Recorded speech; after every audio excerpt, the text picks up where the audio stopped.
President Bola Ahmed Tinubu is seeking to borrow a fresh $2.209 billion. Yes, dollars. It is not naira, dollars.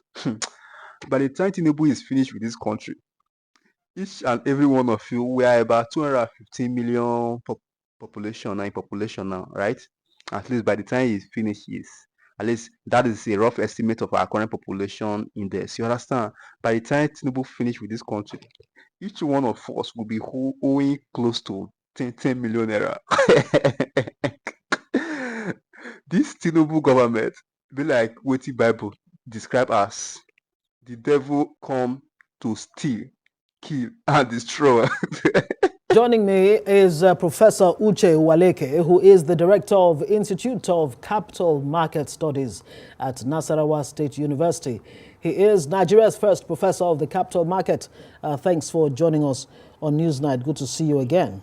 Thanks for my pleasure. Right, so the planned 2025 budget on our minds projected 47.9 trillion naira with borrowings of 9.22 trillion naira to bridge the deficit, not in the coming budget, but in the outgoing one. That's the 2024 budget. Now, this budget, do you think it's something to be optimistic about?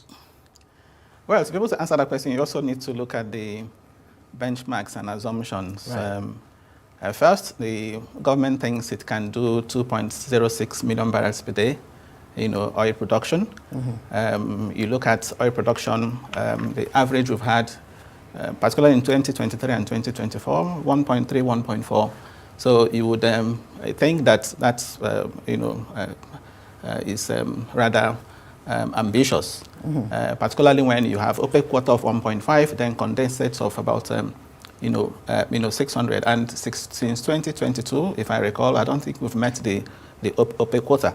But I want to believe that the government thinks it can, deal with the issue of oil theft and whatever that is, impinging, working against the, ramping up output. Now, you also look at the oil price. Oil price is at $75 per barrel. Now, if you look at international agency projections, a number of them are doing $82 per barrel for 2025. So you would say on that basis, that $75 per barrel is realistic. That's on the optimistic side. There are others who are saying it could hover somewhere around $40 per barrel. Yes, because those projections were made by those agencies before the U.S. elections. So, yes, so they didn't factor the fact that, Donald Trump, would be there because the Donald Trump's policies, his dispositions towards the, oil sector. If you recall, during Donald Trump's first period, oil prices were actually were low. So his immigration policies, his policies on America First and so on will definitely have, and of course the Ukraine war, Middle East crisis, his positions will have an impact on, the oil price. So again, to that extent, you could say that that may not be too realistic, particularly now that if you check even the current Brent is around $73, per barrel. Then you're also looking at the other assumptions. Take inflation rate, for example. That's the one I consider, unrealistic. 15.75% inflation projection for 2025. Exchange rate of 1,400. Again, if you look at where we are today, and then you look at the outlook for, the forex market. Again, you may also think 1,400 naira, to the dollar. Yeah. So when you take all of that, again, GDP growth rate of 4.6 being projected. Now, if you look at the deficit in that 2025 projection, government aggregate expenditure, FG aggregate expenditure of 47.99 trillion, the expected revenue of 34.8 trillion, that gives you a deficit of over 13 trillion. The previous 2024 deficit was around 8-9 trillion. So if you look at that jump, so again, that gives you the impression that it may be inflationary, particularly when much of it, is in recurrent. The recurrent provision there is around 14 trillion for 2025. So when you have a high inflation rate in 2025, 2025, for example, it will be inconsistent with the projection of 15.75.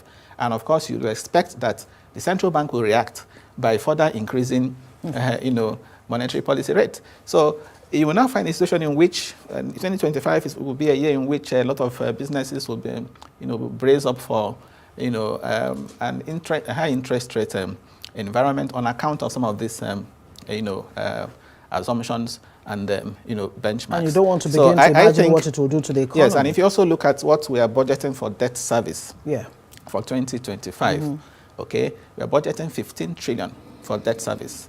All right, again coming from about 9 trillion for 2024 to 15 trillion. So you now find that all of that will no doubt inject a lot of liquidity, in the system in 2025. And you now tie it, you now tie it with even the new, borrowing plan that the government has. Now let's even talk about that borrowing plan. Yeah. How much sense does it really make? Because some analysts like yourself are saying, look, who approved this plan, really? Well, Ngozi, let's be fair. The plan is in line with what you have in the budget, 2024 Appropriation Act, the new external borrowing plans. So to that extent, for me, it is in order. I don't see anything wrong in borrowing. I just came back from the National Council on Finance and Economy program in Bauchi, which had in attendance finance commissioners and accountant generals of states for members of the Federation Accounts Committee. The finance minister was there, and I made the point that it's not borrowing really is not bad, because if you look at our state of infrastructure today, our stock of infrastructure, to GDP at 35%. Compare that with South Africa, that's where you have 87%. The only way we can fill the infrastructure gap today is by borrowing. But I also made the point that it's not just about borrowing, but we also need to borrow right, and the social contract aspect of it, ramp up revenue. Again, I also made the point that we need to ramp up revenue, which is also why I called for, the support of the current, tax reforms that the government is implementing. Is important, is supported, particularly where it is not, resulting to an increase in tax. What is happening is simply broadening taxing, simply increasing, collection efficiency, to be able to ramp up revenue. So that's important, because if we do that, then we can reduce the burden of the debt service, because debt service revenue ratio is high because revenue, the base, is shallow. What about the revenues generated from government, revenue agencies, like the customs? The customs has exceeded a target of 5 trillion naira already for 2025. Yes. And other, revenue generating agencies. Yeah, so that's the point. Can't all of this really together, including the savings from subsidy removal? Yes. Yes. Why do we still need to borrow? Okay, I thought I've told you why we need to borrow. Infrastructure deficit. How much is all of that? You see, as I said, to plug your infrastructure gap, you need to put in like $100 billion on an annual basis for the next 30 years. I doubt very much Nigerians are concerned really about the borrowing. It's whether these borrowings actually go to the areas where they're supposed to go to. So that is the question. Infrastructure and what exactly. So that is the question. That's why I said it's not that the borrowing thing is not in order, but the questions we should be asking. Okay, for example, the 1.7 trillion that the government says they want to borrow. Okay, we need to know, for example, which projects are they going to be going to finance? Okay, how is this money going to be repaid? Okay, what are the terms and conditions? Even though we have been told terms and conditions will depend on market conditions at the time they are going to borrow. But we need to know, Nigerians need to know these things, all right? Right, because and there'll also be the proposal, they proposed the Eurobond worth at least $1.7 billion, but not exceeding 2.2 billion. Help us understand. Okay, I think what the government is, FG wants to borrow 1.7 trillion naira. As I said, part of the new external borrowing plans contained in the 2024 budget. Now, that translates to $2.2 billion. Right. Okay, using the exchange rate of 800 naira to the dollar. Again, that's my worry. I was wondering, why would they use exchange rate of 800 naira to dollar? Because that's not the official CBN exchange rate. Okay, so that's one aspect I will also want I will also want to be interrogated. So why use 800? Because if you use the official rate is double, it's around 1,600. Yes. Yeah. So if you use that official rate, you are going to get an amount that is far higher than 1.7. All right. So that is one. Now the second aspect, I mentioned it. He didn't really say, what the project, specify the projects that will be financed by it. Again, it talks about the sources. Yeah. The sources, if you look at it, it says much of it will come from Eurobonds. We So know Eurobonds are commercial. We know Eurobonds are non-concessional. We know Eurobonds are expensive. Again, I also have some concerns there. What are the concerns? Yes, I've just mentioned them. You see, when you're dealing with external borrowing, Eurobond should be your last resort. Right. Okay, you have multilateral sources, you have bilateral sources, China, India. The Indian Prime Minister was here the other day. Okay, so we have some debts from some loans from India. Yeah. So we can negotiate more loans from India as opposed to going to the international capital market to borrow, because borrowing from the international capital market is more expensive. That's my point. Right. Okay, we also have. I'm also thinking, why didn't as part of these sources, why not consider to something like diaspora bond? Why not consider to even the recent domestic dollar bond that was done, that was oversubscribed? Why not do more of that? So why do we have to do Euro bonds, at this time? Now, if you look at those the sources again, they mentioned sovereign sukuk. Yes. Sovereign sukuk, and they said the size is just $500 billion. All right, that is the one I support.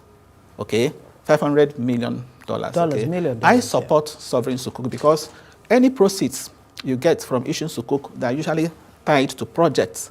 Right. So I would advise the government to do more of sovereign sukuk in this external borrowing plan and do very little of Eurobonds, if they must even do Eurobonds at all.